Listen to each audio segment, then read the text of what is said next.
오늘 마태복음 18장 1절에서 14절까지 전체가 마무리되는 내용입니다.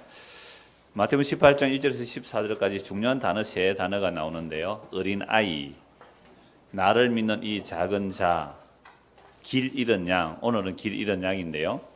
자, 이런 말씀을 하신 분이 예수님입니다. 왜 예수님께서 어린아이, 나를 믿는 이 작은 자, 길 잃은 양 이 말씀을 하셨습니까? 예수님이 이 말씀하신 이유는 제자들이 이렇게 물었죠. 예수님께, 예수님, 천국에서는 누가 큰 자입니까? 라고 질문을 했습니다. 그때 예수님은 어린아이 하나를 불러서 그 앞에 세우시고, 누구든지 자기를 돌이켜서 이 어린아이 같이 되지 아니하면 하나님 나라 들어갈 수 없다고 했습니다. 여러분, 사람이 어른인데 어떻게 돌이켜서 스스로 어린아이가 될 수가 있어요? 불가능한 얘기예요.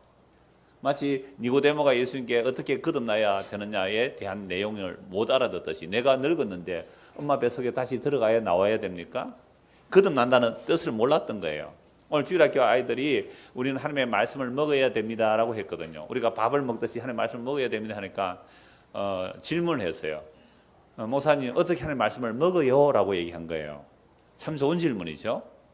그래서 우리가 밥은 입으로 먹어서 우리 몸의 양식이 되는데, 하나님의 말씀은 귀로 먹는다. 귀로 듣는 것이 하나님의 말씀을 먹는 것이다. 그렇게 설명을 했습니다. 그러니까 이 어린아이 같아야 천국에 들어간다라고 하신 말씀은, 제자들이 천국에 들어가지도 못한 주제에 천국에서 누가 크냐고 물었다 이 말이죠. 이건 이미 2주 전에 말씀을 드렸죠. 그러니까 우리가 교회를 나오면, 교회 나와서 예수님 누구신지 알고 믿는 것인데, 자기는 교회 나오는 것이 이미 천국 들어가는 것처럼 생각하고 천국에서 누가 크냐라고 묻는다면 예수님이 이렇게 말씀하실 거예요. 너희가 어린아이처럼 돌이켜야 된다. 그러면 어린아이 같아야 된다면 순수 착함 아닌 거 이미 우리는 알죠. 부모가 되면 어린아이가 순수 착함 아예 없는 아이인 줄 알아요. 그러면 아이가 가끔씩 순수 착해 보이는 것은 왜 그래요?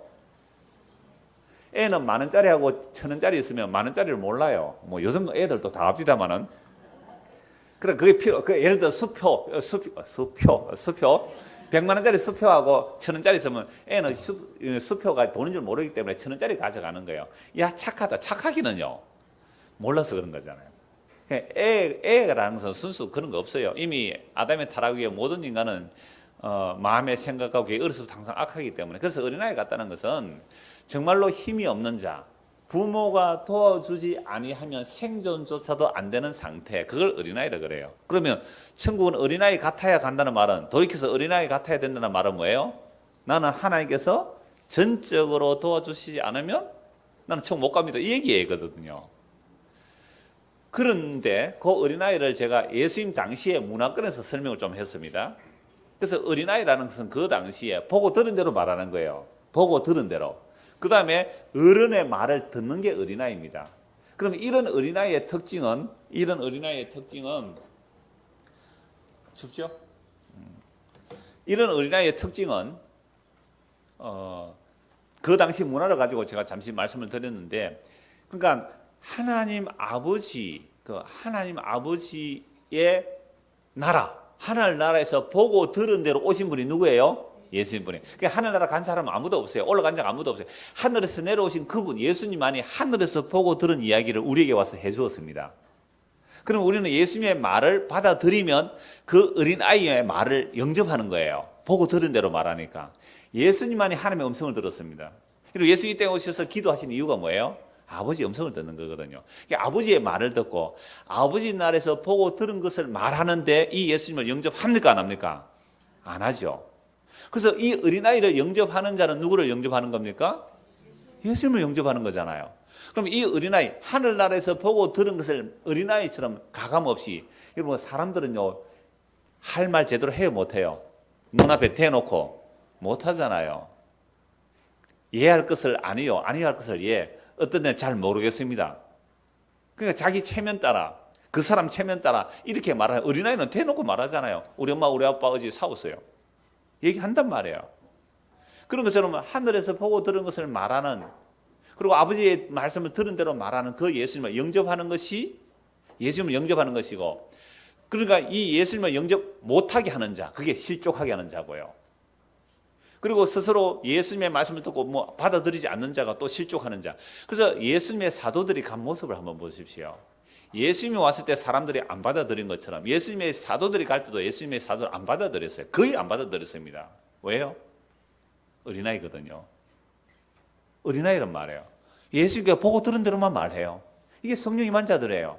사람을 기쁘게 할 마음이 없는 거예요. 내가 사람을 기뻐하면 그리스도의 종이 아니라고 그랬습니다. 사람에게 비위 맞출 생각이 없어요. 보고 들은 대로 말하는 거예요. 그래서 얼마나 이러면 당황스럽습니까?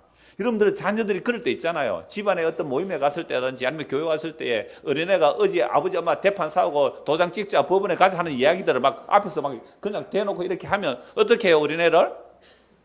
야 그렇게 아니다 하고 지 맞고 막 입 맞고 그러잖아요. 그렇게 입을 콱 틀으면 애가 죽어버렸어요. 그 죽은 애가 누구예요? 예수님이잖아요. 예수님이 입을 틀어막았다니까요. 그래서 그에게 모든 선지자들이 그래서 여기만 선지자들이 하나님의 말씀을 보고 들은 대로 전하니까 죽여버렸어요. 저놈은 예레미야 입 막아버려요. 저놈 죽여야지 그런 말이 안 나올 것이라고. 그러니까 사람들에게 좋은 말 해주면 환영하지만 보고 듣는 대로 말하면 입 막아서 죽여버렸단 말이에요. 이게 예수님 얘기예요. 그래서 구약의 선지자들이 그리스도 얘기만 선지자들이 하나님의 말씀을 전하니까 전부 고난당했잖아요. 매 맞고 죽임당하고. 신약에 그리스도 영이만 사도들이 복음 전하니까 가는 곳마다 매 맞고 얻어터지고 어린아이의 모습으로 약한 자의 모습으로 잃어버린 자의 모습으로 가니까 누가 그런 자를 영접하겠어요? 사람들은 영접해야 않는단 말이에요. 그러니까 예수님은 이렇게 질문한 제자들과 여전히 높아지기를 원하는 오늘 우리에게도 어린아이 같아야 천국에 들어가는 자들이며 어린아이처럼 자기를 낮춰야 천국에 큰 자라고 말씀합니다. 그러니까 예수님의 이름으로 어린아이 하나를 영접하는 것이 예수님을 영접하는 것입니다. 누구든지 예수님을 믿는 이 작은 자를 실족하게 하면 연자맷돌을 목에 달고 바다에 빠져 죽는 것이 낫다고 합니다. 예수님 말씀하신 이 어린아이, 작은 자, 이런 양으로 표현한 이런 자들은요, 오늘 우리 자본주의 사는데 이 자본주의 사회 속에서 한마디로 말하면 어떤 아이라고 할 수 있죠? 뭐라고 말할 수 있죠? 돈 안 되는, 앞에서 말씀하신 돈 안 되는 아이, 돈 안 되는 사람, 돈 안 되는 일, 이 얘기예요. 그러니까 누가 돈 안 되는 이런 아이를 영접하겠습니까? 우리가 어떤 행위를 한다는 것은요, 자기를 확장시키기 위해서 행위를 해요. 내가 왜 일을 합니까? 돈을 벌어서 나를 확장시키는 내가 살리는 거죠. 그런데 그냥 내가 사는 것보다는 멋있게 살고 싶고 영원히 살고 싶고 흔들리지 않는 세상에서 살고 싶잖아요. 자, 이렇게 모든 인간의 행위들은 나를 확장시키기 위한 행위입니다라고 말할 때 이런 반발 이렇게 하실 수 있어요. 아니, 목사님 이웃을 위해서 참으로 희생 헌신하는 사람 있잖아요 라고 하는 거죠. 그럴 사람 있을 수 있죠. 이웃을 위해서 이타적인 행위를 하는데 그 사람은요 칭찬을 들어요. 사람들에게 그 칭찬 듣는 것도 그 명예도 뭐예요? 결국은 자아의 확장이라는 말입니다. 그러니까 사람은 자기를 확장시키기 위해서 신에게 정성을 바치고 헌신 기도하고 봉사를 하겠죠. 그것도 결국 영원한 나라의 나의 삶 또는 내가 받을 상을 확장시키기 위해서 하는 일이란 말이죠. 그러니까 인간은 어떤 행위를 할 때에 결국은 자기를 뭐 하고 싶어요? 키우고 싶고 높이고 싶고 크게 하고 싶은 거예요. 그래서 애들 성적이 오르는 게 좋아요? 내리는 게 좋아요? 월급이 오르는 게 좋아요? 내리는 게 좋아요? 직급이 높아지는 게 좋아요? 강등되는 게 좋아요? 이런 세상에서 우리 보고 어린애들이에요. 어린아이를 영접하래요. 소자를 영접하래요. 누가 그들을 영접하겠어요? 그거 영접하면 내가 손해되는데 왜 영접하겠느냐 이 말입니다. 그런데요, 요즘은 또 정말로 몸집을 줄이는 일들도 일어나요. 다이어트 한다고. 좀 또 더우신 것 같아요.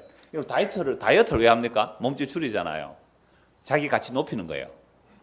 그런데 이건요, 보세요. 회사가 구조조정 하잖아요. 몸집을 줄인단 말이에요. 왜 몸집 줄입니까?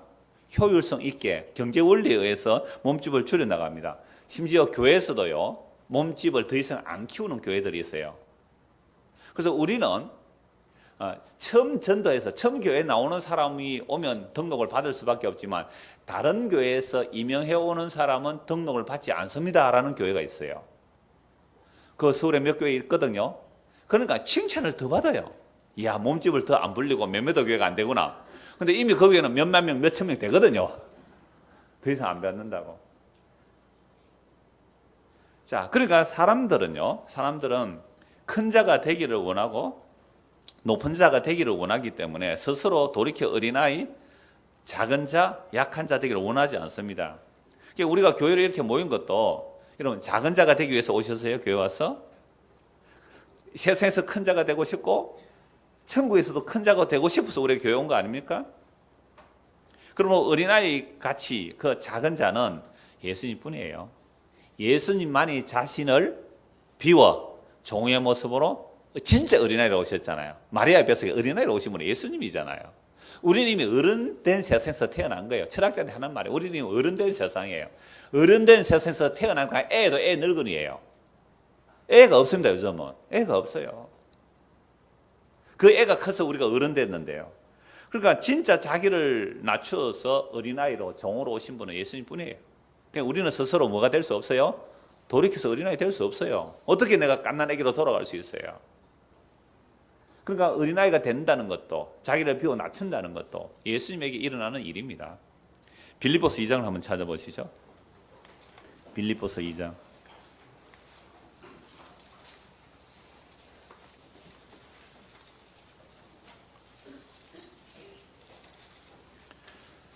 (5절) 너희 안에 이 마음을 품으라. 곧 그리스도 예수의 마음이니 그는 근본 하나님의 본체시나 하나님과 동등됨을 취할 것으로 여기지 아니하시고 오히려 자기를 비워 종의 형체를 가지사 사람들과 같이 되셨고 사람의 모양으로 나타나사 자기를 낮추시고 죽기까지 복종하셨으니 곧 십자가에 죽으심이라.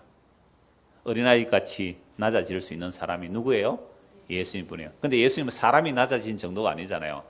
천지를 창조하신 하나님이세요. 하나님과 동등하신 분이에요. 하나님과 그 본체가 동등하신 분이 그 동등함을 취할 것으로 여기지 않아 스스로 자기를 비워서 종의 형체, 사람들과 같이 되셨어요. 그런데요, 어떻게까지요? 십자가에 자기를 낮추시고 죽기까지 복종하셨으니 그 십자가에 죽으십니다. 그러니까 예수님만이 천국에 들어갈 수 있는 분이죠. 예수님만이 천국의 큰 자잖아요. 왜? 우리 자기를 스스로 낮추고 어떻게 돼야 돼요? 어린아이처럼 돼야 되니까. 어떻게 우리가 어린아이가 될 수 있어요? 예수님은 하나님이신데 자기를 비워 종의 모습으로 정말 마리아의 갓난 아기로 잉태하여 그렇게 십자가에 죽기까지 낮추신 분 예수님 뿐이잖아요. 그래서 예수님만이 천국 갈 수 있고 예수님만이 큰 자의 천국에서. 그러니까 우리는 어떻게 천국 갈 수 있어요? 우리의 주체성, 우리의 가치, 우리의 공로, 우리의 의가 다 삭제되고 잘리고 그저 그걸 다른 표로 목이 잘려있는다는 거예요.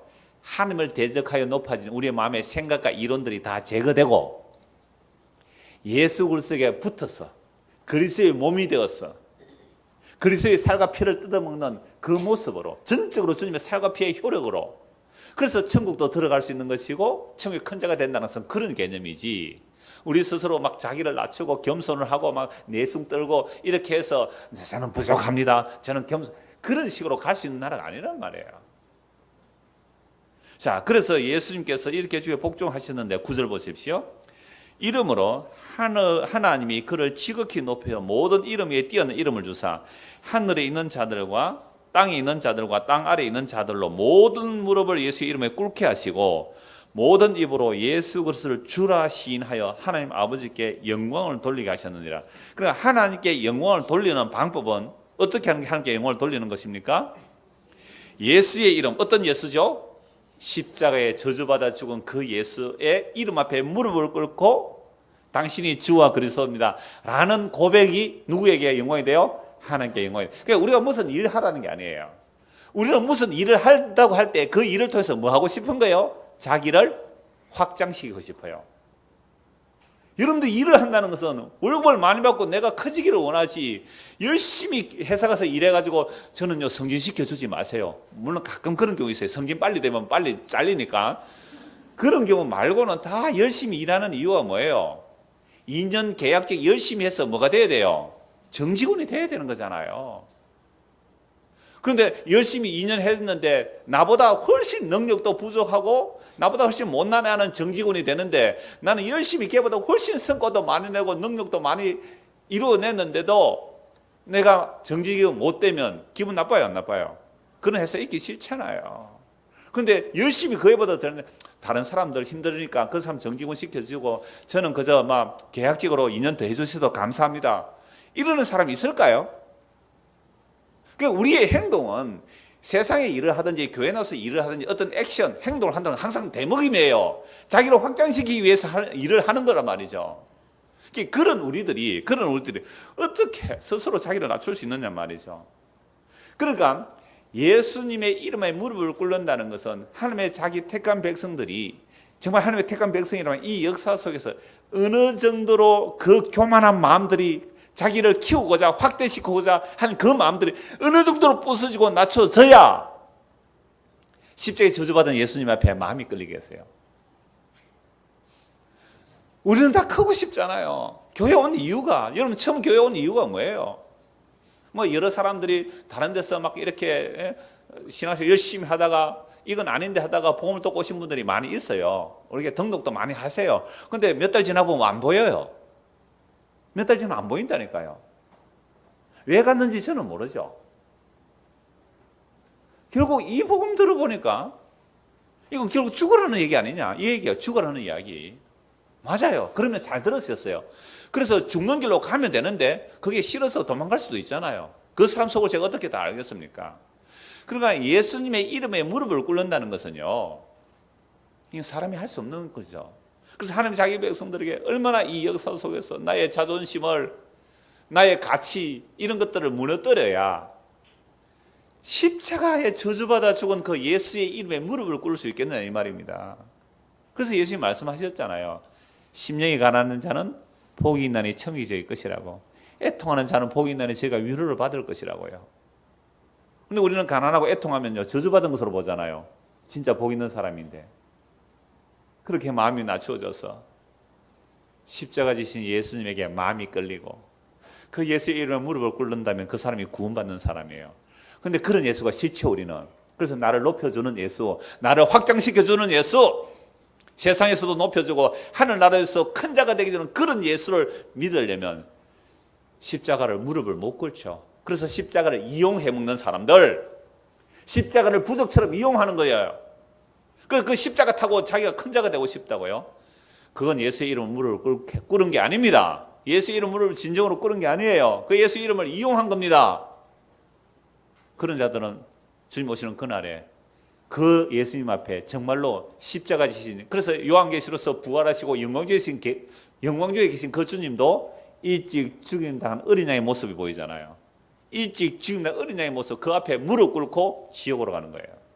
그래서 성도란 이 역사 속에서 우리의 높아지고자 하는 교만, 이미 높아진 자들, 왜 선악과 따르되 너도 하나님처럼 되리라, 자기 하나님 되어 있는 이 세상의 가치관, 이것들이 구원받은 백성이라면 이 역사 속에서 해체되고 무너지고 정말 십자가 지신 예수님이 눈앞에 밝히 보여야 돼요. 누가 너희를 깨닫냐? 너희 눈앞에 십자가가 밝히 보이거나, 그래 우리 눈앞에 십자가가 사라지고 다른 것들이 보여진다면 어떤 교회 잘되기, 교회 번성하기, 우리에게 멋있게 만들기, 교회를 빛내는 교회하기, 또는 내 예수 믿는 내가 멋있어지기, 이런 쪽으로 나가신다면 그 사람에게서 이미 십자가는 사라졌습니다. 그래서 예수님만이 자기를 비워 낮추고 죽게 복종하시니까 하나님께서 예수님만을 높이셨잖아요. 그러니까 우리가 예수 그리스도의 몸에 붙는 자들은 결국 나의 이런 가치관들이 깨어지고 부서져서 정말 그 십자가 지신 예수님 앞에 무릎을 꿇는 자, 그런 자들이 구원을 얻는 것이죠. 오늘 다시 본문 10절을 보겠습니다. 마태복음 18장 10절입니다. 삼가 이 작은 자 중에 하나도 없인 여기지 말라. 너희에게 말하노니 그들의 천사들이 하늘에서 하늘에 계신 내 아버지의 얼굴을 항상 배우느니라. 나를 믿는 지극히 작은 자, 이 어린아이, 누구라고 하세요? 예수님. 또 예수 그리스도의 영이 임한 구약의 선지자들, 또 예수 그리스도의 영이 임한 사도들, 오늘 이 시대도 그 사도들의 복음은 그리스도의 영이 임하여 정말 사도들이 전한 그 복음을 가감없이 그대로 전하는 자들, 항상 연약한 모습을 와요. 보잘것없는 모습을 와요. 흠모할 만한 아름다운 곳이 없는 모습으로 와요. 그게 고린도전서 1장의 말씀이에요. 너희의 부르심을 보라. 세상에서 잘나고 똑똑한 사람 없다고. 미련하고 어리석은 자를 택하여 하나님의 복음을 전하는 일에 그렇게 사용하신다고요. 그러니까 우리는 누구를 영접하고 싶습니까? 우리 집에 어떤 사람이 오기를 원합니까? 여러분은 어떤 사람을 영접하고 싶습니까? 그래서 예수님 말씀하시는 거예요. 삼가 이 작은 자 중에 하나도 없인 여기지 말라. 너에게 말하노니 그들의 천사들이 하늘에 계신 내 아버지의 얼굴을 항상 배우느니라. 이 작은 자 업신여기지 말란 말이죠. 그러니까 예수님을 믿는 자들, 예수님을 사람들이 업신여겼습니다. 또 예수님을 믿는 자들도 업신여김을 받습니다. 왜 그럴까요? 예수를 믿는 우리가 왜 이 세상에서 업신여김을 받아야 하지요? 예수님이 먼저 업신여김을 받으셨기 때문에 그렇습니다. 이 업신여긴다는 표현들이 구약에서 몇 곳을 찾아보면 이런 거예요. 하나님께서 이스라엘 백성들을 애굽에서 인도하여 내셨어요. 그래서 가나안 땅에 들어갑니다. 먹고 배불러지니까 뭘 업신여겨요? 하나님을 업신여겨 버렸어요. 먹고 배불러지니까 하나님을 업신여기더란 말이에요. 그게 신명기 30장 15절 말씀이고 또요. 하나님의 말씀을 업신여겨요. 이사야 30장 12절을 보면 하나님의 말씀을 업신여기는 거죠. 선지자들이 와서 말씀을 전하니까 그 말씀을 업신여겨요. 거짓 선지자들이 말씀을 전하니까 어떻게 해요? 마구마구 영접하고 받아들여요. 거짓 선지자들의 말은 자기 귀에 좋거든요. 그런데 그 말은 영접하는데 진짜 선지자가 말하니까 그 말씀을 업신여겨 버립니다. 그 다음에 에스겔 17장 18절 19절 하나님의 언약을 업신여겨 버려요. 그러니까 업신여긴다는 것은요, 교만한 마음으로 그 대상을 멸시하고 조롱하는 것, 하찮게 여기고 깔보는 것, 그러니까 하나님의 말씀을 깔보고 하나님의 말씀을 하찮게 보는 것, 이게 업신여기는 거잖아요. 그래서 말씀이 육신이 되어 오신 예수 그리스도를 사람들이 어떻게 했다고요? 업신여겼습니다. 어느 정도로 업신여겼을까요? 제가 그냥 읽어드릴게요. 누가복음 23장 8절 12절입니다. 헤롯이 예수를 보고 매우 기뻐하니 이는 그의 소문을 들었으므로 보고 산지 오래였고 또한 무엇이나 이적 행하심을 볼까 바랐던 연고르라. 여러 말로 물으나 아무 말도 대답하지 아니하시니 대제사장과 서기관들이 서서 힘써 고발하더라.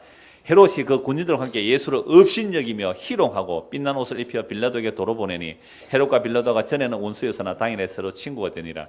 여러분, 헤롯이 대제사장들과 서기관들이 예수를 잡아서 헤롯에게 데리고 오죠. 재판하기 위해서. 그러니까 헤롯은요, 막 예수를 보고 매우 기뻐했다 그래요. 왜 기뻐했어요? 헤롯이 왜 예수를 보고 기뻐했어요? 기적을 행한다는 이야기를 들었으니까 기적 한번 행하여 보라는 거죠. 기적 한번 행하여 보라. 그러니까 이 헤롯은 예수 보는 것을 오락거리로 여긴 겁니다. 여러분, 헤롯 정도 되면요, 분봉왕이에요. 로마의 그 타락한 것은 여러분 영어로도 다 알잖아요. 얼마나 타락했는지 아시잖아요. 그 거대한 권력으로 왕을, 분봉왕이지만 얼마나 타락했는지. 그냥 아예 그 타락의 정도는 말을 못할 정도예요. 그러니까 예수 기적 행한다면서 기적 한번 해봐. 기적 한번 해와. 이랬는데 예수님께서 이 헤롯이 뭐라고 말하는데 아무 말씀도 안 하세요. 헤롯에게. 빌라도도 나중에 그러죠. 내가 너를 놓을 건수도 있고 살릴 건수도, 죽일 건수도 있고 살릴 건수도 있다. 진리가 뭐냐? 빌라도에 말 안 해주세요. 헤롯이 뭐라고 해도 예수님이 침묵하시고 말씀 안 하세요. 왜요? 여러분, 예수님께서 정말 헤롯에게 기적을 보여주고 헤롯을 좀 좋게 해줬다면 풀려날 수도 안 있겠어요. 근데 예수님은 헤롯과 빌라도 앞에 한 말씀도 안 하셨어요. 물론 빌라도에게서는 진리에 대해서 말했는데 진리가 뭔지를 질문하고 그냥 대답 안 해주셨어요. 왜요? 헤롯에게 왜 말씀 안 하셨을까요? 진주를 돼지에게 던질 이유가 없는 거예요. 그랬더니 헤롯은 예수 기적 일으킨다더만이 헛소문이구나 하면서 예수를 어떻게 여겼다고요? 업신여겼어요. 군인들과 함께 예수님을 업신여겼단 말이에요. 어느 정도로 업신여겼냐면 마가복음 14장 65절에 보면 어떤 사람이 그의 얼굴에 침을 뱉었습니다. 여러분, 사람 얼굴에 침 뱉으면 얼마나 조롱, 모독, 수치입니까? 업신여긴 정도가 아니에요. 여러분은 뺨 맞아 본 적이 있어요? 다른 사람에게? 저는 한 2번 기억이 있어요. 약자편에 썼다가 뺨 맞은 기억이 있거든요. 아직도 그게 부끄러운, 수치스럽고 화가 나는 기억이 있단 말이에요. 그러니까 여러분들 뺨을 한번 맞았다고 생각해 보세요. 근데 뺨 맞은 것보다 더 수치스러운 게 뭐예요? 침을 얼굴에 대고 뱉었습니다. 침을 뱉었어요. 그리고요, 눈을 가려놓고 주먹으로 때리면서 네가 선지자라면 누가 때리는지 알아맞혀봐라고 했단 말이에요. 손바닥으로 쳤다니까요. 어떤 사람은 그에게 침을 뱉으면 그의 얼굴을 가리고 주먹으로 치며 이르되 선지자 노릇하라 하고, 하인들은 손바닥으로 치더라. 뺨을 맞고 주먹으로 치고 침을 뱉고. 여러분, 천지를 지으신 하나님이 자기를 비워 종의 모습으로, 어린아이의 모습으로, 가장 약한 자의 모습으로 이 땅에 오셨을 때 사람들이 그 하나님을, 천지를 지으신 하나님을 이렇게 대접했습니다. 이런 예수님을 우리가 믿는다면 우리도 이런 대접을 받는 것이 지극히 당연한 길입니다. 여러분, 이 예수 믿고 가실래요? 이 예수 싫으면 떠나셔야죠. 이런 예수 믿기 싫으면 떠나세요. 그냥 헛짓한 거예요. 이런 예수님을 알지 못하고 이런 예수를 믿지 않는다면 그건 헛짓한 거예요. 여러분, 예수 믿고 따르는 길이 뭐예요? 너희가 나를 따라오라 그랬잖아요. 예수님이 가신 길이 뭔데요? 업신여김 당했다니까요. 조롱을 당했어요. 침뱉음 당했단 말이에요. 그러면서도 그들을 저주한 것이 아니라 주여 저들이 하는 짓을 알지 못하면 저들을 용서하소서 하고 가신 길이 십자가의 길이랄까요? 예수님 혼자 가신 길이 아니에요. 그분이 십자가에서 다 완성하시고 그 성령을 부어주셔서 우리를 그리스도의 몸에 붙여서 우리도 그 꼴로 가게 한 거예요. 그러니까 앞에 십자가 지고 가신 분이 저주받아 죽어로 가는 그 모습으로 오늘 우리도 그 모습이 보여야 돼요. 교회 나오는 사람들을 볼 때에 저 사람 오늘도 죽으러 가구나. 도살장을 양이 죽음의 장소로 가구나. 우리를 보고 세상이 그렇게 봐야 돼요. 삐까번쩍하게 보이는 게 아니란 말이에요.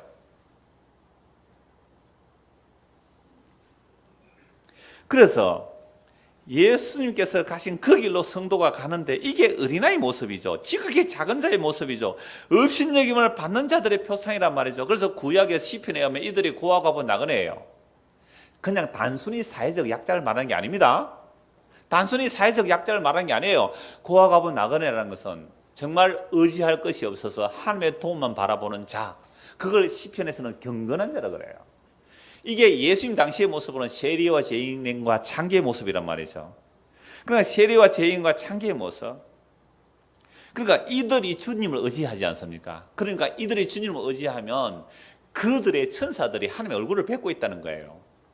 히브리서 1장을 한번 찾아보시죠. 히브리서 1장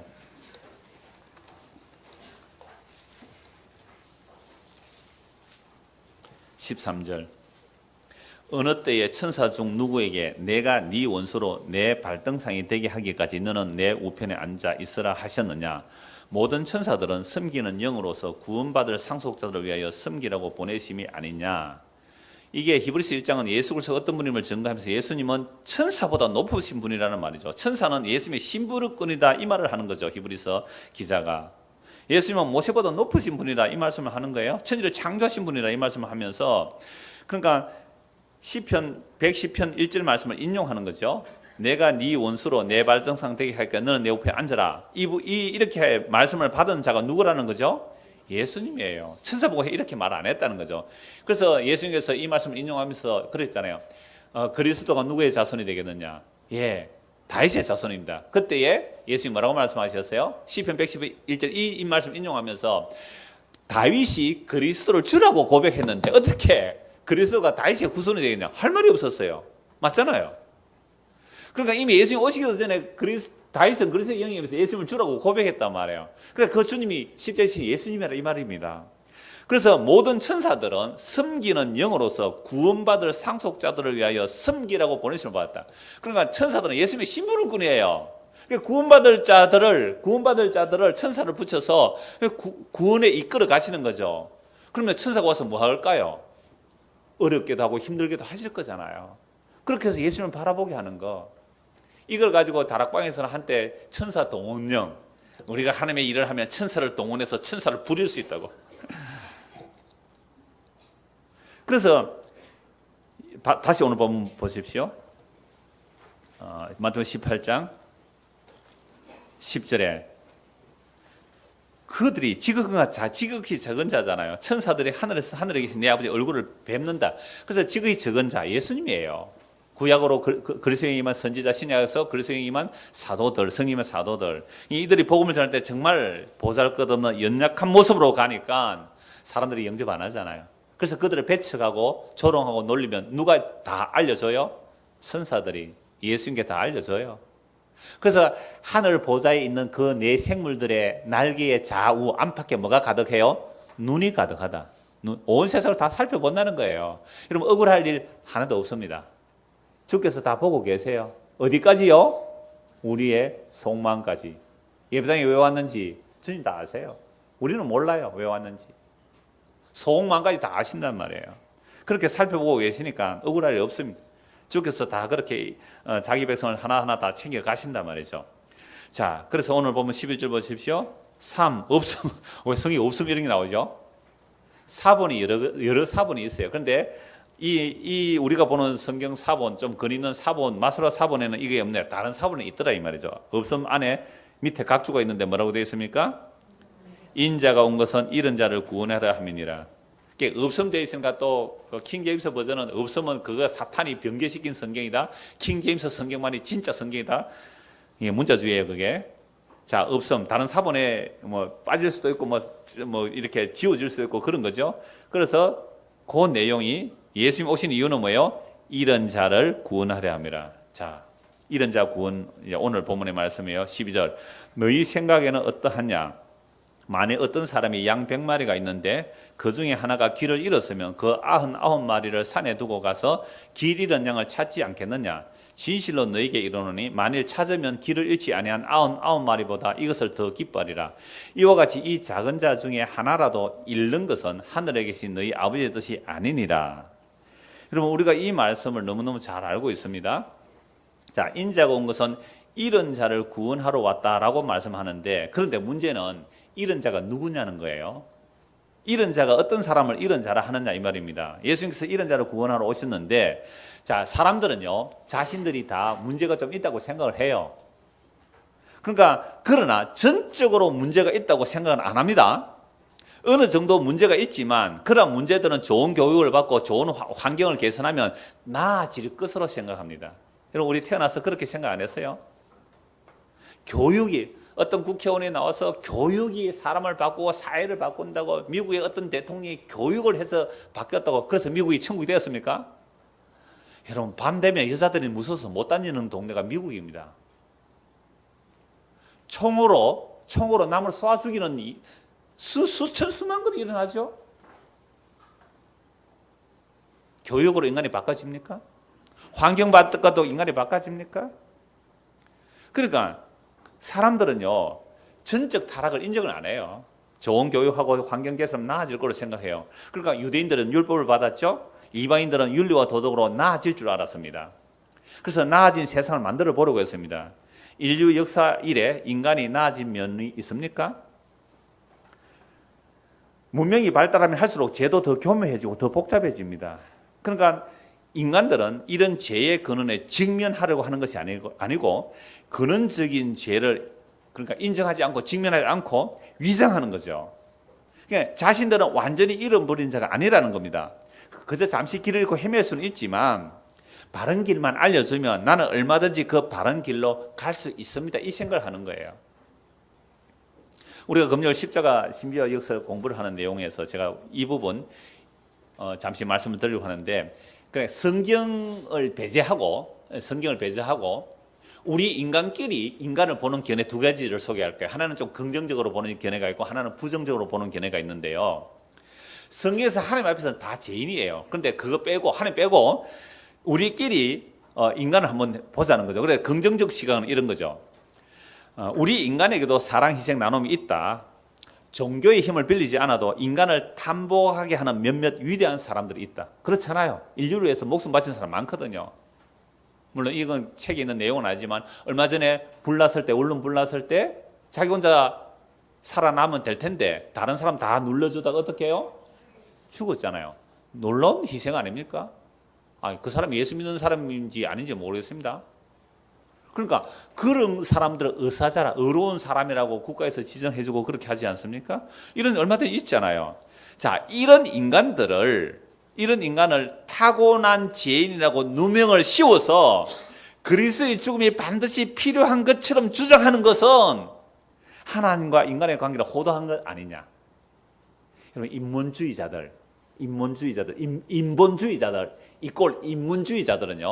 그들 물론 예수를 믿어야지. 인본주의나 인문주의자들은 이렇게 얘기하는 거예요. 우리 인간도 사랑과 희생과 나눔이 얼마든지 있는데 왜 너희 보수적인 복음자나 그런 사람들은 인간을 전적인 타락한 죄인이라 그러고, 그래서 타고난 죄인이기 때문에 타고난 죄 누명을 씌워서 예수 그리스도의 죽음이 반드시 필요하다고 말하는 그것은 하나님과 인간관계를 호도하는 것 아니냐. 이렇게 보니까 여러분, 요 말이 산뜻하게 들리시는 분은 지금 인본주의자입니다. 이 사람이. 이 사람 아직 성령 임한 자가 아니에요. 이렇게 보는 것은. 그러니까 이 말을 사람들이 좋아할까요? 안 좋아할까요? 좋아해요. 좋아해요. 하나님이 사람을 하나님의 형상대로 만들었는데, 그러면 사람이 그 정도는 나와야지. 그래서 조금 더 보완하고 개선하면 괜찮은 인간, 괜찮은 사회 만들 거야. 이 마귀가 속이고 있는 거예요. 자, 그래서 또 하나님을 배제하고 우리 인간끼리 부정적으로 보는 견해도 봐야 되겠죠. 자, 우리의 죄를 발견하기 위해 그렇게 높은 척도 필요한 것이 아닙니다. 우리는 우리 자신으로 인해 이미 충분히 깊은 좌절과 고통과 비탄 속에 있습니다. 우리는 단순히 죄를 짓는 자만이 아니라 타인으로 하여금 죄를 짓게 하고 죄를 만들어내는 자입니다. 금요일 공부할 때 그랬잖아요. 우리는 다른 사람에게 죄 짓게 만든다니까요. 어떻게 해요? 욕망 때문에. 아까 얘기했잖아요. 우리는 어린 자, 작은 자, 잃어버린 자 이거 좋아하지 않잖아요. 큰 자, 능력 있는 자, 높아지는 자를 좋아한단 말이에요. 그러니까 우리 자녀들에게 무엇을 압박합니까? 엄마 아빠가. 아내가 남편에게 무엇을 압박합니까? 남편은 아내에게 뭘 압박합니까? 그러니까 아내가 남편에게 그렇게 말할 수 있잖아요. 다른 집에 남편은 돈을 많이 벌어오는데, 그러니까 죄짓게 만드는 거예요. 그럼 남편은 어떻게 해요? 뇌물이라도 받아와야 되잖아요. 정직하고 성실히 일하면 돈을 많이 못 벌어요. 그러니까 뇌물이라도 받아서 부자 되게 오면 아내가 좋아하잖아요. 그러니까 아내가 남편을 죄짓게 만드는 거 아닙니까? 또는 남편이 그러면 이러죠. 아니, 다른 데는 시집 올 때 뭐 많이 가지고 오대 니는 뭐 가지고 왔나? 이렇게 말하는 사람도 있단 말이에요. 결국 우리는 다른 사람하고 그게 노골적이든 은근하든 간에 뭐예요? 다른 사람하고 죄짓게 만드는 거잖아요. 우리는 우리만으로도 상실과 외면과 소외와 단절 속에 살아갑니다. 우리는 우리에게로 버려져 있기에 전쟁과 탄압과 이기심으로 서로를 학대하고 죽이며 다른 한편으로는 참혹한 실상을 조장하면서 외면합니다. 참혹한 실상을 조장해요. 일부러 흉년 들게도 한답니다. 그래서 공물을 까기로 올리는 거예요. 앞으로 곡식 전쟁이 일어날 거예요. 그러니까 참혹한 현실을 조장한다. 전쟁을 일으키네. 베트남 전쟁 왜 일으킵니까? 남북전쟁이 왜 일어나는 거예요? 조장하는 거예요. 그래서 큰 나라들이 작은 나라를 뜯어먹는 겁니다. 이게 실제 현실이에요. 눈을 떠 보십시오. 조금만 넓게 보십시오.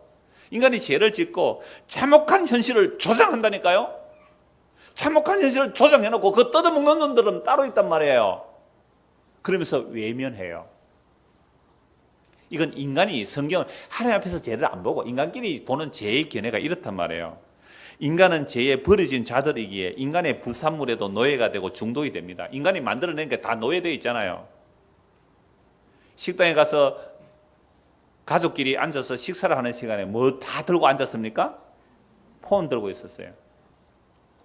거기에 인간이 만든 그 부산물에 노예가 되고 중독이 된 거예요. 그래서 게임에 중독이 왜 돼요?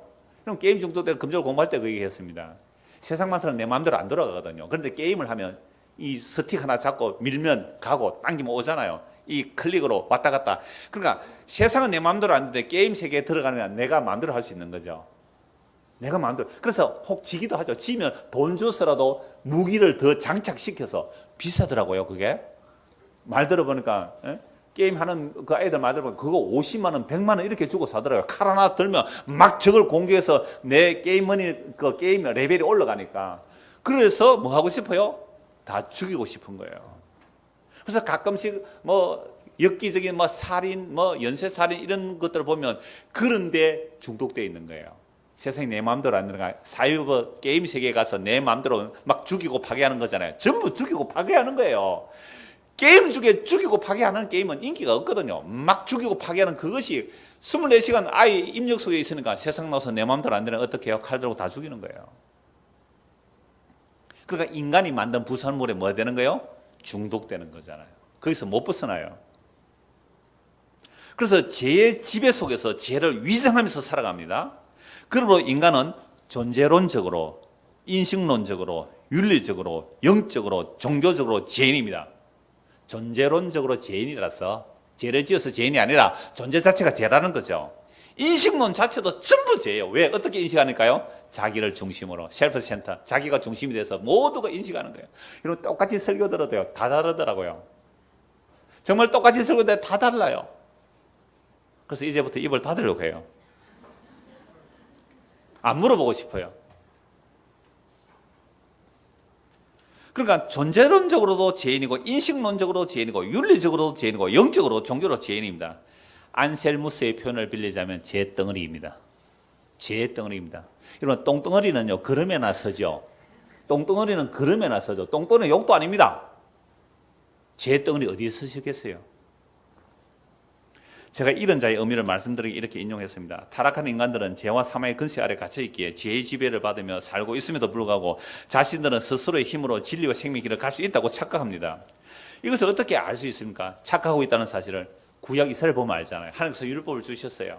근데 율법을 가지고 자기들의 죄됨을 아는 것이 아니라 그 율법을 가지고 자기를 치장했단 말이에요. 그래서 하나님께서 아브라함에게 일방적인 은혜 언약을 주세요. 믿음으로 어렵다함을 받는 복을 아브라함 통해 주시고 아브라함 이후에 430 뒤에 율법을 주신 것은 왜 인간은 행함으로 어렵다함을 받지 못하고 믿음으로만 은혜로만 어렵다함을 받는지 보여주기 위해서 율법을 주신 겁니다. 그런데 그 율법을 받은 유대인들은요 이렇게 생각한 거예요. 다른 민족은 자격이 없고 율법 줘도 지킬 능력도 없는데 우리에게만 선택하셔서 율법을 주셨고 지킬 능력도 있을 때 율법을 주셨다 해서 그 율법을 가지고 지켜내기 시작한 거죠. 부지런히 율법을 지켰습니다. 껍데기로나마 열심히 지켰단 말이죠. 그래서 이들의 시각으로 보면 율법을 지키지 못하는 자들이 잃어버린 자라고 생각한 겁니다. 세리와 죄인 창기들 이들이 잃어버린 자예요. 이방인들 이들이 잃어버린 자들이고 자신들은요 잃어버린 자가 아니라고 생각하는 거예요.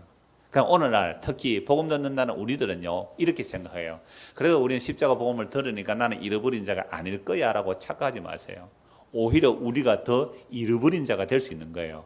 오히려 교회도 제대로 안 다니고 저 뭐 기복주의나 신비주의나 이렇게 다니던 사람 평생 그런 쪽으로만 쫓아 다니던 사람들이 마지막에 회개하고 예수 믿고 천국 갈 수 있는데 오늘 우리는 이미 복음 알았다 그러고 십자가 알았다 그러고 그렇게 하면서 전부 이용해 먹었지 제대로 십자가 알고 복음 아는 사람이 누가 있습니까? 저나 여러분이나 예수 십자가 복음 들을 때 이용해 먹는 게 좋습니까? 아니면 그 은혜에 감사해서 정말 내 몸을 다 불사르게 주님을 위해 드릴지라도 나는 마땅히 해야 할 것을 한 것뿐인 무익한 종인데 이 고백이 나옵니까? 전자예요 후자예요? 전자잖아요. 거의 전자예요. 어떤 목사님이 17년 동안 4,000번을 설교했는데 기존의 교인이 안 바뀌더라는 거예요. 17년 동안 4,000번에 걸쳐서 십자가 복음을 전했는데 바뀌는 사람이 없더라는 거예요. 저는 위로받았어요. 그 말씀 듣고.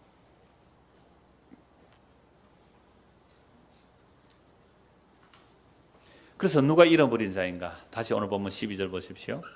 너희 생각은 어떠하냐? 만일 어떤 사람이 양 100마리가 있는데 그 중에 하나가 길을 잃었으면 그 99마리 산에 두고 가서 길 잃은 양을 찾지 않겠느냐? 여러분들이 목자라면 어떻게 하시겠어요? 100마리 양을 치는데 한 마리 잃어버렸어요. 99마리를 어디에 두고요? 산에 두고. 그럼 한 마리 찾아러 갔다가 99마리를 다 잃어버리면 어떻게 돼요? 99마리 늑대가 와서 다 물어 죽여버리면 어떻게 해요? 찾아러 갈 수 있겠어요? 없겠어요? 못 가겠죠? 그러니까 이걸 어떻게 해석하냐면 99마리를 잘 갈무리 해놓고 그러니까 늑대가 안 오는 그 우리에 다 넣어놓고 한 마리 찾아 나갔다. 성경 그렇게 해요? 안 해요? 안 해요. 어디에 두고요? 산에 두고 한 마리 찾아갔어요. 근데 왜 우리는 99마리를 잘 갈무리 해놓고 한 마리 잃은 양을 찾으러 갔다는 생각을 할까요? 우리는 자본주의에 살고 있잖아요. 다수결의 민주주의 사회 속에 살고 있잖아요. 다수결의 원리, 다수가 힘이에요. 99마리가 힘이란 말이에요. 한 마리 끝까지 그 소수 의견 무시되죠? 소수 의견 무시돼. 한 마리 의견 그 무시해버려요. 대법원의 판사들 몇 명이죠? 9명이죠. 왜 홀수라 해요? 예, 짝수가 되면 결정이 안 나니까. 그런데 소수 의견은 무시해요. 결국 9명 중에 5명만 하면 그게 진리든 비진리든 옳은 일이든 그런 일이든 5명이 판결하면 그건 다 통과되는 거잖아요. 우리 민주주의 사회, 자본주의 사회는요 다수가 힘이에요. 근데 아홉 마리 놔두고 한 마리 찾으러 갔다고요. 정신없는 목자죠. 진실로 너희에게 이르노니 만일 찾으면 길을 잃지 아니한 아홉 마리보다 이것을 더 기뻐하리라. 이와 같이 이 작은 자 중에 하나라도 잃는 것은 하늘에 계신 너희 아버지의 뜻이 아니니라. 그렇다면 잃은 자가 뭐냐? 이걸 알아야 되잖아요. 잃은 자가. 앞에서 말씀드렸잖아요. 유대인들이 볼 때는 잃은 자는 누구예요? 율법도 모르는, 율법을 지키지 못하는 세리와 죄인 창기들, 이방인들이 잃은 자예요. 근데 예수님 보실 때는 누가 진짜 잃은 자예요? 율법을 완벽하게 지켜서 스스로 의롭다함을 받는 그들이 예수님 볼 때는 뭐예요? 잃은 자예요. 근데 이들은 잃었다고 생각을 안 해요. 누가복음 15장을 보겠습니다. 마태복음 요 잃은 양 요 한 100마리 중 한 마리 잃은 것만 얘기하죠. 누가복음 15장은 세 가지를 얘기를 하고 있거든요. 누가복음 15장 전체가 100마리 양 중 한 마리 잃어버린 양, 그 다음에 10 드라크마 중 잃어버린 하나, 마지막에는 두 아들 중에 잃어버린 하나 이렇게 나오는데요. 자, 15장 7절 보십시오. 내가 너희에게 이르노니 이와 같이 죄인 한 사람이 회개하면 하늘에서는 회개할 것 없는 의인 99으로 말미암아 기뻐하는 것보다 더하리라. 이 참 모호한 표현인데 99마리는 하늘에 있다는 말이에요? 없다는 말이에요? 하늘에서는 회개할 것이 없는 의인 99으로 말미암아 기뻐하는 것보다 더하리라. 조금 더 문맥에 따라 해석하면 이런 거예요. 나는 회개할 것이 없는 의로운 사람이다. 누가 말해서요? 바울이 말했잖아요. 예수님만의 바울이. 그런 사람 99마리보다 누가요? 잃은 자 하나를 찾아오는 이것이 기쁘다 이 말이죠. 10절도 보십시오.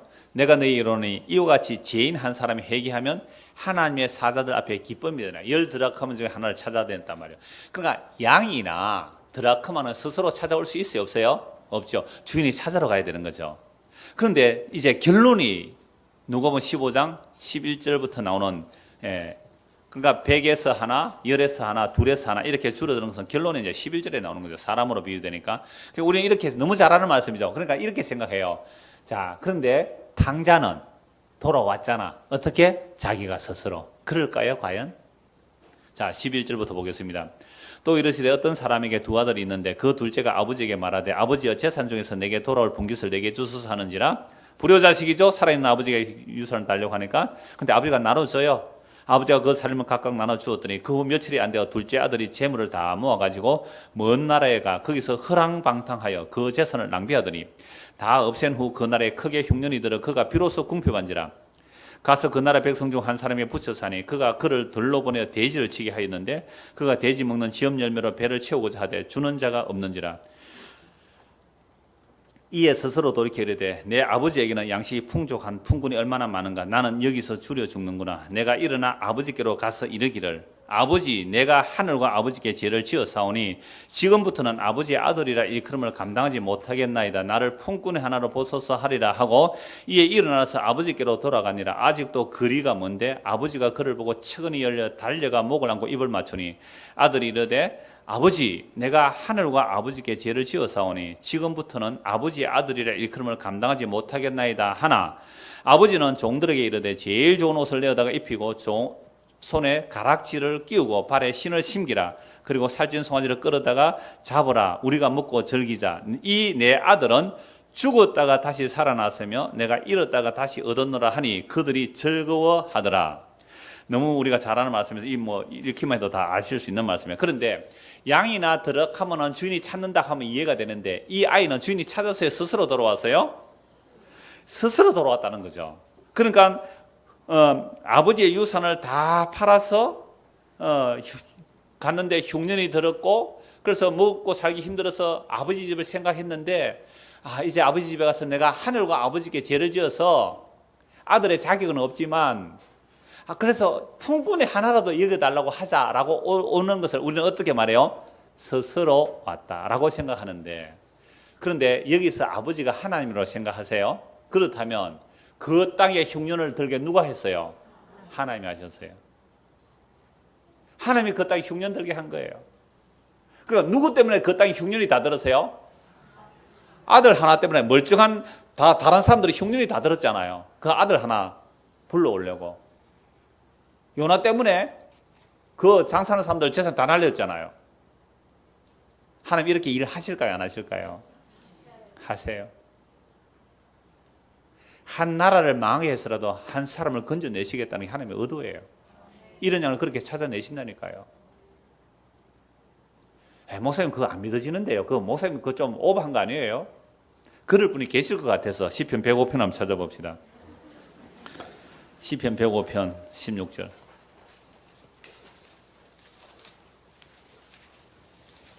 그러니까 하나님의 계시를 우리의 이성으로 풀려니까 자꾸 그런 질문이 나오는 거예요. 하나님이 천지를 창조했습니다. 시편 105편 16절. 그가 또 그 땅에 기근이 들게 하사 그들이 의지하고 있는 양식을 다 끊으셨도다. 이거 누구 얘기예요? 요셉과 야곱이 얘기예요. 여러분 이스라엘 백성들이 약속의 땅에서 살고 있습니다. 약속의 땅에 하나님께서 뭘 보내버려요? 기근을 보냈어요. 기근을 보내서 그들이 의지하고 있는 뭘 끊어버려요? 양식을 끊어버려요. 그러니까 이들이 어디로 가요? 애굽으로 내려가야 되잖아요. 그럼 애굽으로 왜 내려가야 되는데요? 하나님이 아브라함이 약속했잖아요. 아브라함이 언약했잖아요. 네가 4대 만에 다른 땅에 객이되어 있다가 4대 만에 돌아오리라. 그래 잘 살던 그 가나안 땅, 약속의 땅이 뭐가 와버렸어요? 흉년이 들어야 합니다. 베들레헴에 흉년이 들어야 해요. 그래서 나오미 가족이 모압 땅에 가야 돼요. 왜? 그게 누구를 끄집어오기 위해서? 룻을 끄집어오기 위해서 베들레헴에 흉년이 나야 된다니까요. 그래서 가나안 땅에 흉년이 들어버렸어요. 그래서 기근이 들으니까 애굽에는 뭐가 있어요? 양식이 있어요. 할 수 없이 애굽에 양식구하러 가서 누구 만납니까? 요셉 만나잖아요. 보세요. 17절. 그가 누가요? 하나님께서 한 사람을 앞서 보내셨으며 요셉이 종으로 팔렸도다. 그의 발은 착고에 차고 그의 발은 착고를 차고 그의 몸은 쇠사슬에 매였으니 곧 여호와의 말씀이 응할 때까지라. 그의 말씀이 그를 단련하였더라. 요셉을 왜 형들이 그것도 요셉을 형들이 어떻게 해요? 죽이려고 하다가 노예로 팔아버렸잖아요. 그러니까 요셉이 왜 형들이 미워서 그렇게 팔려가게 만들어요? 하나님의 뭘 이루기 위해서? 언약을 이루기 위해서. 그러니까 나중에 형들은 뭘 알게 돼요? 요셉 만났을 때 지죄를 알죠. 지죄를 알죠. 자기들은 흉년이 들어서 살 수 없이 양식 사기 위해서 갔다가 요셉 만나는 거 아닙니까? 그러면 지금 이 둘째 돌아온 이 탕자, 우리 흔히 탕자는 허랑방탕이 탕자. 그래서 아버지 유산 받다가 다 탕진해 버렸어요. 다 탕진해 버렸어요. 그래서 그제서야 아버지 집을 생각하고, 그래서 잃어버린 자가 돌아오는 것은 이거 한 가지가 있어야 돼요. 뭐요? 나는 하늘과 아버지께 죄를 지어사오니 아버지의 아들이라 일컬음 받을 자격이 없고 그저 품꾼의 하나라도 여겨주시면 고맙겠는데, 만약에 나는 너를 품꾼의 하나로 삼지 않겠다면 나는 뭐예요? 끝난 거예요. 고용 안 해줘도 할 말이 없는 그런 상태가 뭐예요? 이런 자를 찾아내셨을 때, 하나님께서 예수님을 통하여 이런 자를 찾아냈을 때 그 심정 상태가 요 마음이에요. 근데 우리는 교회에서 이런 마음으로 왔습니까? 우리는 교회당에 올 때 이 마음으로 왔나요? 이런 마음을 안 왔단 말이에요. 내가 누군데? 나 그래도 내가 이 교회를 선택해서 왔는데 날 그렇게 대접해? 아직도 이런 자가 아니에요. 그러니까 우리가 어느 정도로 낮춰져야 이런 자가 되겠느냐 말이죠. 자, 그래서 저는 이런 자. 그래서 아버지가 맞이할 때 뭐라고 말해요? 누가복음 15장에서 뭐라고 말해요? 죽었다가 살아난 자요, 잃어버렸다가 찾아자라 할 때, 저는 이 탕자의 모습이 예수님의 모습으로 보이는 거예요. 그것도 왜 그 이상한 말을 자꾸 하는 것 같아요? 그럼 왜 탕자의 모습이 예수님의 모습으로 비춰지냐면, 그 내용면은 물론 달라요. 근데 형태 면에서는요, 예수님도 탕자의 모습을 받은 거예요. 고린도후서 8장 9절에 이런 말씀입니다. 우리 주 예수 그리스도의 은혜를 너희가 알거니와 부요하신 이로서 너희를 위해 가난하게 되심은 그의 가난함으로 말미암아 너희를 부요하게 하라 하십니다. 예수님께서 부요하신 분이잖아요. 높으신 분이 이 땅에 오셔서 어떻게 되셨다고요? 가난해지셨어요. 그 가난해지심으로 우리를 어떻게 해주셨어요? 부요하게 해주셨는데, 그러니까 보세요. 우리는 흔히 이 탕자라고 할 때 허랑방탕한 나쁜 놈 이렇게 보는데 예수님 당시에 예수님의 행하는 모습을 보고 자신들은 의롭다고 여기는 제사장과 바리새인 서기관들 예수님 어떻게 얘기하세요? 허랑방탕한 놈이라고 봤잖아요. 세리와 죄인의 친구로 보고 봤잖아요. 아니 세리와 죄인과 함께 먹고 마실 때 사람들 예수님 보고 뭐라 그랬어요? 먹기를 탐하고 술을 즐기는 자라고. 꼭 누구 모습 같아요? 이 탕자 같잖아요, 모습이. 자, 그러니까 예수님이 허랑방탕한 게 아니에요. 부유한 자로 자신을 나누어 주셔서 세리와 죄인과 창기에게 자기 자신을 우리에게 나누어 주신 거예요. 그래서 예수님의 그 가난해지심을 통해 우리가 믿음의 부유한 자가 된 겁니다. 그런데 이 복음을 싫어하는 자가 있어요. 이 복음을 싫어하는 자가 누구예요? 누가복음 15장 끝부분을 다시 보십시오. 누가복음 15장 25절입니다. 맏아들은 밭에 있다가 돌아와 집에 가까이 왔을 때에 풍악과 춤추는 소리를 듣고 한 종을 불러 이 무슨 일인가 물은데 대답하되 당신의 동생이 돌아왔음에 당신의 아버지가 금강 그를 다시 맞아 드리게 됨으로 인해 살찐 송아지를 잡았나이다 하니 그가 노하여 들어가고자 하지 아니하거늘 아버지가 나와서 근한데 아버지께 대답해 이르되 내가 여러 해 아버지를 섬겨 명을 어김이 없거늘 내게는 염소 새끼라도 주어 나와 내 벗으로 즐게 하신 일이 없더니 아버지의 살림을 창녀들과 함께 삼켜버린 이 아들이 돌아오매 이를 위하여 살찐 송아지를 잡으셨나이다. 아버지가 이르되 예 너는 항상 나와 함께 있으니 내 것이 다 네 것이로되 이 네 동생은 죽었다가 살아났으며 내가 잃었다가 얻었기로 우리가 즐거워하고 기뻐하는 것이 마땅하다 하니라. 그래서 이런 자를 찾아오시는 그 예수님으로 인하여 세리와 죄인과 창기였던 이방인이었던 우리가 한 것도 없이 일한 것도 없이 예수님의 십자가의 공로로 의롭다고 받는 이 일을 누가 가장 싫어합니까? 율법주의자들이, 행위주의자들이 너무너무 싫어하는 거예요. 이게 유대인들이에요. 이 바리새인 서기관들입니다. 이 형이 화나서 이 삐지가 아직까지 집에 안 들어오고 있어요. 지금 2000년 동안 집에 안 들어오고 있어요. 삐지가지고. 그래서 오늘 저와 여러분들이 정말로 잃어버린 자였다면, 잃어버린 자로서 예수님의 십자가로 찾아내어진 자들이라면 어떤 마음이 있어야 돼요? 첫째, 나는 하늘과 아버지 앞에 죄를 지어서 아버지의 아들이라 일컬음을 받을 자격이 없습니다. 그저 풍군의 하나라도 여겨주시면 감사하겠습니다. 이게 우리의 처음 자리예요. 이게 처음 자리예요. 그런데 아버지는 우리를 어떻게 받아주세요? 그 예수님의 피로 인하여 우리를 아들로 맞아주시고 반지를 끼워주시고 너는 내 아들이라고, 너는 죽었다가 살아났고 잃어버렸다가 찾아낸, 이게 천국의 기쁨이에요. 그러니까 잃었다가 찾아내어진 자들은 결국 뭐 얘기밖에 할 게 없어요? 예수 그리스도의 십자가의 공로 이야기는 할 게 없는 게 잃어버렸다가 찾게 된 자들이에요. 정말 그런 얘기 하시나요?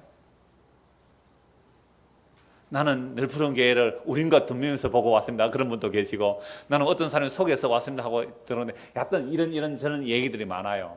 그런데요, 우리가 진짜 해야 할 일은 한 가지뿐이에요. 나는요, 하늘과 아버지께 죄를 지어서 아버지 아들의 자기 될 자가 전혀 없는 죽은 자요, 허물과 죄로 죽은 상태로 태어난 자입니다. 근데 하나님의 아들 예수의 그 희생의 공로를 드러내기 위해서 나 같은 자를 불러서 찾아주신 그 예수님의 십자가의 공로와 그 하나님의 계획하심과 그 성령의 보내심을 인하여 나는 예수 그리스도의 십자가 그 외에는 자랑할 것이 없습니다. 이게 이루어졌다가 찾아진 자예요. 여러분, 이게 우리의 처음 자리예요. 진짜 그래요? 정말 그래요? 여러분들, 제가 여러분들을 무시할 때에, 제가 여러분들 막 무시할 때에 정말 그 처음 자리, 예수님의 그 십자가의 그 처음 자리로 인하여 어떤 누가, 제가 안 그래도 다른 사람이 혹 무시할 때 괜찮아요? 그런 업신여김을 당할 때 괜찮습니까? 그러니까 아직 우리는 정말 아직도 십자가에서 제대로 맞닥뜨리지 않았다고 봐야 됩니다. 그래서 오늘도 우리는 이 말씀 앞에 맞닥뜨려져서, 십자가 앞에 맞닥뜨려져서, 주여 나는 당신을 정말로 살해한 죄인입니다. 그런데 당신은 나를 용서하셨군요. 나는 정말 자격 없는 자인데 예수님의 십자가로 자녀를 삼아주시다니 너무 감사할 따름입니다. 그래서 예수 십자가로 나는 자랑하지 않겠습니다. 예수 십자가만 감사합니다. 이게 믿음의 사람이에요. 자, 이렇게 된 자들은요, 자신이 긍휼로 인하여 이렇게 되었기 때문에 로마서 14장 말씀에 보면 믿음이 연약한 자를 너희가 받으라 그래요. 믿음이 연약한 자 있을 수 있잖아요. 무엇을 먹을 수 있고 먹을 수 없고, 그러면 믿음이 연약한 너희가 받아라. 하나님께서 그들을 받았는데 너희가 받으라고 말해요. 그들을 없이 여기지 말라고 말씀하는 겁니다. 우리가 십자가의 복음을 먼저 알았다고요? 십자가의 복음을 먼저 알았다고요? 그래서 오는 사람들이 좀 종교적인 얘기를 하고, 또는 뭐 기복적인 얘기를 하고, 또는 뭐 어떤 은사적인 얘기를 할 때에 차근차근히 설명해 줄 수는 있어요. 그런 게 아니고 십자가 보면 이런 겁니다 얘기할 수 있어요. 그런데 우리는요, 벌써 뭐가 돼 있어요? 교만해서 그들을 정지하고 있더라니까요. 복음이라는 지식으로, 십자가는 지식으로 그 칼을 들고 남을 죽이고 있더란 말이죠. 그건 잃어버린 자의 처음 자리를 놓쳐버렸어. 벌써 높아진 거예요. 복음이라는 말로, 십자가라는 말로 자기가 높아지고 큰 자가 되어버린 거예요. 그래서 우리는 날마다 예수 그리스도의 십자가 앞에 다시 세워져야 되고, 그 십자가 앞에 무너져 내려야 하고, 그래서 정말 이런 자가 돌아올 때 그 고백, 나는 아버지와 하늘과 아버지께 죄를 지었사오니 아들의 자기가 없습니다. 그저 풍군의 하나라도 여겨주십시오. 그렇게 나오는 그 사람에게 우리 주님께서 어떻게 하신다고요? 아들로 영접해 주세요. 너는 잃었다가 찾은 자며 죽은 자가 살은 자라고. 그래서 반지를 끼워주시고 의의 옷을 입혀주시고 기뻐 잔치하는 그 하늘나라에 들어가는 자들은 반드시 자기가 잃어버렸던 자이고, 주께서 십자가 피 흘려서 우리를 찾아오셨다는 이 고백이 있는 자들, 이런 자들이 저와 여러분이 되기를 소원합니다. 기도하겠습니다. 하나님 아버지, 이런 자를 찾기 위하여 행하신 하나님의 그 놀라운 계획, 때로는 기근을 당하게 하시고 때로는 망하게도 하시고 아프게도 하셔서 죄인됨의 어떠함을 알고 예수님의 십자가 공로를 바라보도록 우리를 낮춰주신 주님, 그 길이 생명의 길이기에 많이 찾지 않지만, 그러나 오늘 우리에게 이 말씀이 역사하셔서 이 좁으면 좁은 길로 갈 수 있도록 은혜를 베풀어 주시옵소서. 예수님 이름으로 기도드리옵나이다. 아멘.